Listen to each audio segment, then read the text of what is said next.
This is Yashaswini Razdan reporting for E-Times, and today I am here with Mr. Ross Berntson at Productronica India in Bangalore from Indium Corporation. Could you tell us what is Indium doing here at Productronica in India, Bangalore? Well, as everyone knows, the electronics industry has been growing like crazy, right? Yes. And we are so happy to be a long-term player in the electronics industry. You know, we're a 90-year-old company. But in India now, we've had a factory in Chennai for approximately 6 years. And we're really proud of it. And we see the electronics industry, both the PCB assembly and the packaging industry for semiconductor, just having a really bright future. And we want to make sure we're here supporting our customers, supporting new technologies, and bringing our offering and making sure people are aware of there's new ways to do things. And we want to partner with companies throughout the India marketplace to help them be as successful as possible. What exactly are you manufacturing? When it comes to material science, what are you making? Are you just making solder paste? Are you going beyond that as well? As a company, we make many things. In our Chennai factory, we're making our high-end solder pastes that are used in everything from mobile phones to base stations to automotive applications. We're making all of that product right there in Chennai. That is backed up by an incredible organization that's bringing the input materials from our factories in Korea and the US and Singapore to be able to make that blending come together. Now that's just a starting point, right? Okay. We're just starting. Okay. And what we're going to do is earn every step. We take a kind of a mindset where if we can create great value for our customers, they're going to pull us along and want us to keep doing more for them. And that's exactly what's happening. We've been growing very fast with these materials, and I anticipate us bringing more and more different types of solder paste, different kinds of fluxes, different kinds of semiconductor products to the market here through our factory in Chennai. What potential do you see? What was the reason of setting up here in India? You're a global company. You could have set up anywhere else in the world. Well, one of the things that's interesting about solder paste is it's actually a perishable product. Yes. So if it sits too long in high temperatures, it doesn't survive real well. It doesn't love that. Now, some of our materials can be very robust in those conditions, but not everything. So we really needed to create a footprint here for logistics reasons to kind of make it where we sell it, make that final mile of delivery shorter. So that was the number one reason. But that's the short-term reason. The long-term reason is I believe this is going to be a place of great not only demand but also innovation, and I want to be here and be a part of it. Okay. Moving on, what all sectors here in India are you engaged with when it comes to solder paste? Almost everyone that does PCB assembly we're engaged with. Remember, we're a global brand. We have a great reputation, and so many of the companies here in India already had known about us. We've actually been supplying materials to these customers for many, many decades. So it's a long-term relationship between Indium Corporation and India, but the manufacturing here is relatively young. What makes Indium's product better or more or unique? What is your USP? Yeah. So our unique offering is not just our product, but the way we bring it to market. So first start with the product, and you'll see that they actually support each other.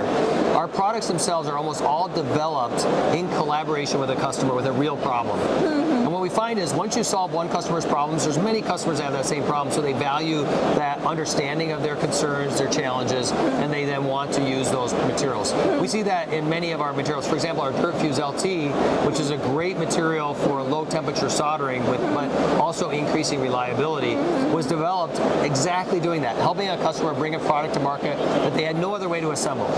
And now we see so many other value points for that product in AI packaging, in telecom assembly. So we are seeing that go along the way to supporting a lot of other materials. So that's just one area.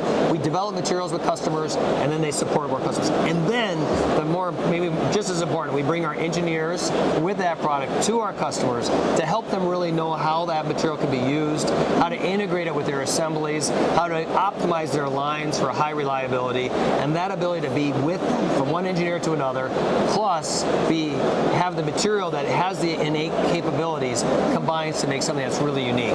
That's a very interesting vision that you've put out there, but I want to understand what makes you technically different. What is that unique flavor that you add that customers choose you? Like you've shown us a range of products, right from a three-wheeler automotive, electronic vehicle to PCBs to mobile phones, everywhere. You've shown there's so many places in one product products are used. So why? What is different about you? Well, so this is, and probably you're not going to love this answer, but it's not one thing, except for that one thing is how we think about material science. Okay. So it's really the way we conceptualize what our customers need and how they want to use things. So if I couldn't say, like, for example, well, we have one secret sauce we put into every single Yes. product. It's not something like that, but it's the intensity with which we try to understand a customer application, and then the creativity we bring to solving that problem, not only with our materials, but also then helping the customer develop a process that can use that material. So sometimes, just an example, in electric vehicles, there is a need for better reliability interconnects. So we developed an alloy, Indoloy 301, to be in that space, and then we said, well, we need to reinforce it a little bit. So now we made an inform that creates a reinforced solder joint. And then to process it, we needed to partner with vacuum solder manufacturers and formic acid manufacturers to make the right oven system to make all that come together. And then we've worked also sometimes on surface coatings and assemblies to make the ease of production come together. So we have an Intac, which is a formic acid compatible tacking agent that allows us to hold everything in place so customers don't need to spend the money for a fixture. You can see that's just one application, but it's the interplay between the process, the product, the know-how, the availability of the equipment, all of that coming together to make a total solution for our customers. Interesting. You've spoken a lot about solder, but in India, the new buzzword is semiconductors, packaging. Where is Indium playing a role in this whole packaging, fabrication, manufacturing?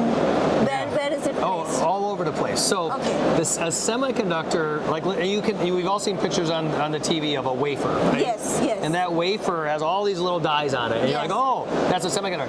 That can do nothing in the world. Yeah. That sitting there can do nothing in the world. Yeah. Because what we need to do is get it out, the processing from that into the world and then back in. All those connections are not all of them solder, but solder plays and fluxes play a critical role in steps of that channel. So typically you got the semiconductor, then you'll have a redistribution layer, which is typically electroplated and formed, and with lithography and electroplating, and then you get to your first step, which is maybe a micro bump or a copper or a solder tipped column, which now needs to be processed with a flip chip. That's where we start playing. And from that point on, every interconnect needs one of our materials. Between there and getting to that final sensor that's engaging with the world. Interesting. So here in India, are you engaged with any discussions with any of these fabrication or packaging plants? I was just at one yesterday, of course. So the front end fabrication, we don't spend a lot of time on, but as soon as that wafer is all processed and coming out, that's when we get involved. With that initial step of a flip chip, or if it's a power semiconductor device, the die attach. Yes. We're right there. That die attach is our material. That flip chip flux is our material. And that's where we start. And then every layer from then on uses a solder flux, a solder paste, or some other type of material or a preform that we manufacture at India. You already have a very large presence in solders in India. Do you see this market, this OSAT market, this packaging market being a huge market for you in India? And when do you anticipate that happening? It's just starting right now, right? It's really just starting right now. But I anticipate it happening relatively quickly. So it's an interesting thing right now because in India we have EMSs, electronic manufacturing service, and OSATs, outsourced assembly tests. Yes. And sometimes they're the same company. Yes. So there's an interesting dynamic happening here where that we've always talked about there's a blurry line, and who knows what's going to happen now. I know who you're talking about. No. But it is true. It's not just one company, but there's several companies looking at it that way. So. Yes, understand. So what is there any sort of advanced technology? Because AI is artificial intelligence is everywhere. We are talking about automation. So is there some sort of automation happening in your domain? Oh yes. So not only in how we manufacture our product, but that's not probably as exciting as the equipment that's coming out into the marketplace. So everything from, let's just say I talked about oven technology. The oven manufacturers are innovating like crazy in new ways to process our material. Yes. So of course we're collaborating with them, and if you can create a system that has that can make the solder joint, melt the solder, that has a different set of properties. It might enable me to develop a brand new type of material. So it's like this TikTok type of thing that people have talked about. Develop here, which allows something to be better here, and then allows something to be better here, and it's going back and forth. And so we're so fortunate to have great partners in the oven space, and then also, of course, in like dispensing and applications. So ovens is one that's obvious, and another interesting space is in the application of certain materials. So we're a world leader in thermal management solutions in general, and liquid metals specifically. Well, to apply those liquid metals to a bare die semiconductor requires specialty dispensing or jetting equipment. We've been partnering for the last few years, actually it goes back almost 10 years, with companies on how to make sure we can deliver that liquid metal in a way that doesn't cause other problems on the circuit board and can actually perform and deliver that thermal performance that's needed, and do so in super high volume. And it's happening right now. You work with companies around the globe. So does the same packaging material need some sort of customization to work in different environments? Because India has a different climate. It's a different environment. You will probably, North America is colder, different temperature. So does the material formula differentiate across? It can. I would say in semiconductor, it's unlikely to pay a big deal because the clean room requirements are really robust. Yes. So probably the materials that work elsewhere will work here. But in some SMT factories, they have a wider, just for cost reasons, they'll allow for a wider window. And so yes, you're right. Actually, like let's say someone wants to do let's say a military application or a space application, and so they need to make sure the circuit board is completely clean afterwards. Well, so they might want to use a water-soluble solder paste. Well, that might lead them to then need to have a better control on their climate to be able to accommodate a water-soluble versus if they were using a more or a non-water wash, a more traditional organic-based system. So there are those nuances that can happen, but for the most part, what I think will more likely happen, and this is what's the unique thing that drives my R&D team crazy, every single semiconductor company, especially that we've dealt with, thinks of themselves as unique. And so they're going to want their unique sauce, but it's also how they differentiate themselves. So we work hard on customization through our R&D team, and then application work from our engineering team to help meet all those needs with our customers. That's interesting to understand and know. So how do you engage with these customers? With India, you have a facility in India which makes solder, but there are other materials also which are required.